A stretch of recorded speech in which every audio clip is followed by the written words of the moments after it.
नमस्कार सभी को। ये जो वीडियो है, इसमें मैं इन्फॉर्मेशन दूँगा कि ईएमआरएस में कौन-कौन से डॉक्यूमेंट आपको चाहिए होंगे काउंसलिंग के दौरान।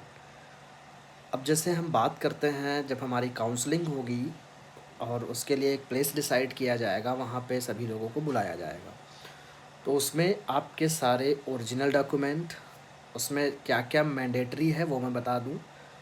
अगर आपने टीजीटी के लिए अप्लाई किया है, तो 10th की मार्कशीट सर्टिफ़िकेट, 12th की मार्कशीट सर्टिफ़िकेट, ग्रेजुएशन जिस सब्जेक्ट से आपने किया हो उसकी मार्कशीट और डिग्री सर्टिफ़िकेट।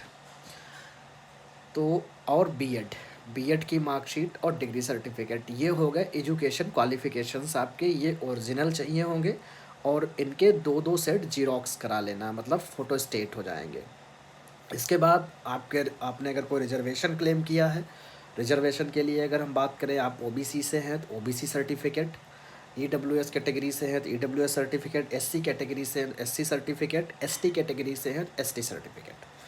तो ये सारे आपके हो गए डॉक्यूमेंट जो हमें ले जाना है। बाकी एक आईडी, आधार कार्ड या जो भी आपने उसमें मेंशन किया हो, तो इतनी चीज़ें चाहिए जो मैंडेटरी हैं, आपको देनी होंगी। और अगर आपने पीजीटी के लिए अप्लाई किया है तो सारी यही मार्कशीट और डिग्री सर्टिफ़िकेट, और इसमें मास्टर की आपकी मार्कशीट और डिग्री सर्टिफ़िकेट और ऐड ऑन हो जाएगा। तो ये इतने डॉक्यूमेंट आपको चाहिए जो प्रोड्यूस करने होंगे वहाँ पर, और इनका हमें फ़ोटो स्टेट करा लेना है।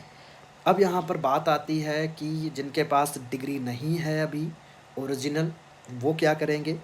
तो उस केस में आप प्रोविज़नल डिग्री सर्टिफ़िकेट लेकर जाइएगा, और प्रोविज़नल डिग्री सर्टिफ़िकेट जो होता है वो 6 मंथ तक वैलिड होता है। जैसे बहुत सारे लोग हैं जिन्होंने कमेंट बॉक्स में बोला कि मेरे पास है सर, पहले की है, मतलब वो 1 साल पहले निकलवाई थी हमने प्रोविज़नल, ओरिजिनल नहीं है। तो उस केस में आपको दोबारा फिर प्रोविज़नल निकलवाना पड़ेगा, क्योंकि प्रोविज़नल आप जितनी बार चाहो उतनी बार ले सकते हो।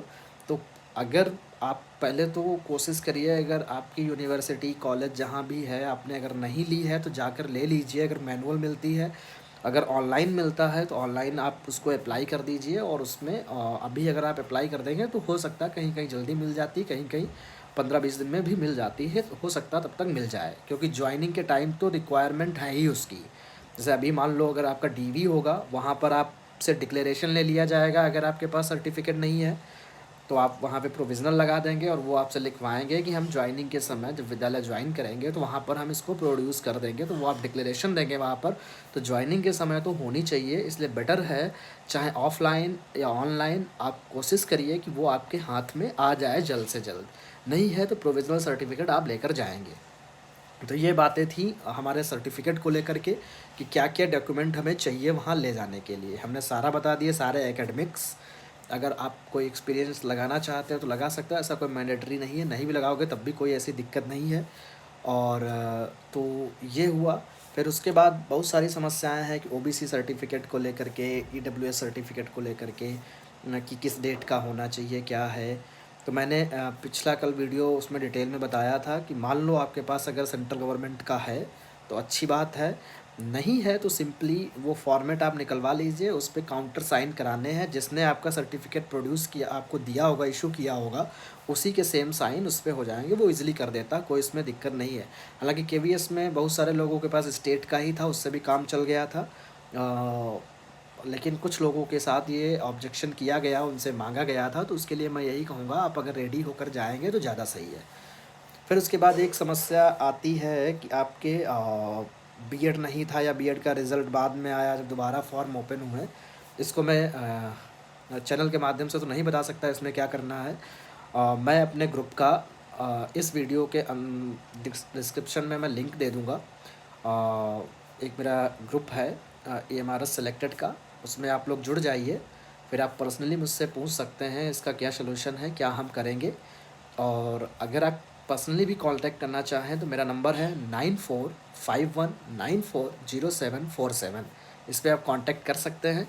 बाकी और जैसे कि एक और समस्या है लोगों की कि उनकी मार्कशीट में फ़ादर या मदर का नाम किसी में गलत है, और या तो फिर उनका ही नाम गलत है। तो यहाँ पे मैं ये कहूँगा कि जब हम फॉर्म अप्लाई करते हैं तो उसका बेस होता है 10th का सर्टिफ़िकेट। 10th के सर्टिफिकेट के अकॉर्डिंग हमारे सारे डॉक्यूमेंट आगे बनते हैं। मतलब मेन जो बेस है वो 10th का सर्टिफिकेट होता है। तो अगर 10th के सर्टिफिकेट में आपके जो नाम हो वही आगे होना चाहिए। अब अगर मान लो कि 10th के सर्टिफिकेट में ही गलत है और आगे सही नाम है, और आपको अगर सही कराना है तो फिर 10th का थोड़ा सा टेढ़ा होता है नाम सही होना।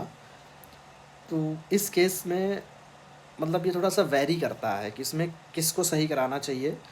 अगर मान लो ज़्यादा दिक्कत नहीं है, मान लो आपका तो सही है लेकिन मदर फादर में अल्फ़ाबेट का कोई एक छूटा है या कोई ज़्यादा है, तो उससे कोई इतनी दिक्कत होती नहीं है। तो 10th के बेस पे ही आगे करा लो आप सही। लेकिन अगर कोई मेजर इशू है 10th के सर्टिफिकेट में, तो फिर 10th का सर्टिफिकेट आप सही कराइए। मतलब सारी चीज़ें सही होनी चाहिए, सारी मार्कशीट में नाम सही होना चाहिए। अब इसमें होता क्या, मान लो नाम गलत है तो वहाँ पर फिर जॉइनिंग में थोड़ी दिक्कत आती, वो आपको करेक्ट कराने को बोलेंगे, क्योंकि कई बार जॉइनिंग रुक भी जाती है। हालांकि मदर फादर में इतना ज़्यादा नहीं होता, लेकिन अगर आपके खुद के नाम में है तो इसको थोड़ा सीरियसली ले लें। और वैसे तो मैं शॉक्ड हूँ कि ऐसे कैंडिडेट हैं जिनका नाम गलत था, उन्होंने अभी तक सही नहीं कराया। नहीं तो मेरे यहाँ तो यही होता है कि भाई मार्कशीट में नाम अगर गलत आ गया तो हम तुरंत ही उसके थोड़े दिन बाद ही हम प्रयास करना शुरू कर देते हैं कि इसमें नाम मेरा गलत है, इसको सही करिए। तो खैर वो एक अलग बात है, हो गया जो हो गया। तो इसमें क्या सलूशन है, मैंने नंबर बोला है, इस नंबर पर आप मुझे मैसेज कर सकते हैं, कॉल करके पूछ सकते हैं। बाकी और इसकी सर्विस कंडीशन क्या है, क्या चीज़ें हैं, इस पे मैं डिटेल बाद में वीडियो बनाऊंगा। किसी ने पूछा था क्या CGHS फैसिलिटी है इसमें, किसी ने पूछा फैमिली को रख सकते हैं हम, तो ये चीज़ें हम बाद में कवर करेंगे। हाँ, अभी किसी का कमेंट आया था, वो बोल रहा था कि सर क्या ये DV पहले होगा या स्कूल के टाइम में होगा। तो DV पहले कराया जाएगा, फिर उसके बाद स्कूल अलॉट होगा।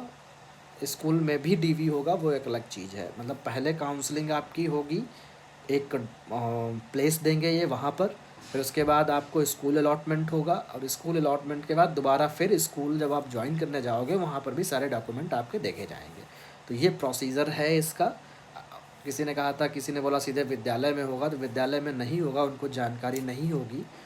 हालांकि आजकल लोग ज्ञान देते हैं अलग अलग तरीके से, आप ऐसी चीज़ों को ना मानिए। सीधे जो है पहले आपका DV होगा, उसके बाद विद्यालय अलॉटमेंट किया जाएगा।